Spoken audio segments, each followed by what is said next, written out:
வணக்கம். இந்த செக்ஷுவல் இதை பற்றி பேசுகிறதுக்கே வந்து மீடியாவில் பேசல கூட அந்த செக்ஷுவல் அப்படின்றத வந்து ஒரு பீப் சவுண்டு மாதிரி போட்டுட்டு ஹைட் பண்ணுறாங்க. புரியல. செக்ஸில் வந்து இவ்வளோ கஷ்டப்படுறாங்க பெண்கள் அப்படின்றதப்ப அதை ஓப்பனாக பேசுகிறதுனால என்ன தப்பு? எனக்கு ஒன்றுமே புரியல.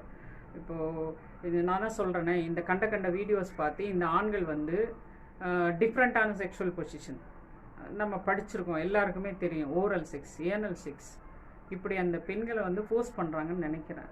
இந்த அப்நார்மல் செக்ஸ் வச்சுக்கையில் அந்த ப்ளஷர் வந்து பெயின்ஃபுல்லாக மாறி போகுது பெண்களுக்கு. இன்னொன்று புரிஞ்சுக்கோங்க, அப்நார்மல் செக்ஷுவல் பொசிஷனில் இருக்கையில் நிறைய நோய்களுக்கான சாத்தியக்கூறுகள் இருக்கும். அதனால் இந்த ஃபேண்டசி செக்ஸுன்றது இந்த கலாச்சார சீரழிவுன்னு தான் சொல்ல முடியும்.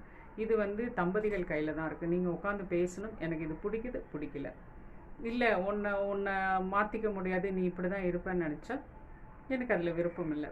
பேசலாம், படிச்சிருக்கோம், நமக்கு நல்ல நாலேஜ் இருக்குது. பேசி சால்வ் பண்ண முடியாத பிரச்சனைகள் ஏதாவது இருக்கா? ஏன் உயிரை போக்கிக்கிறீங்க?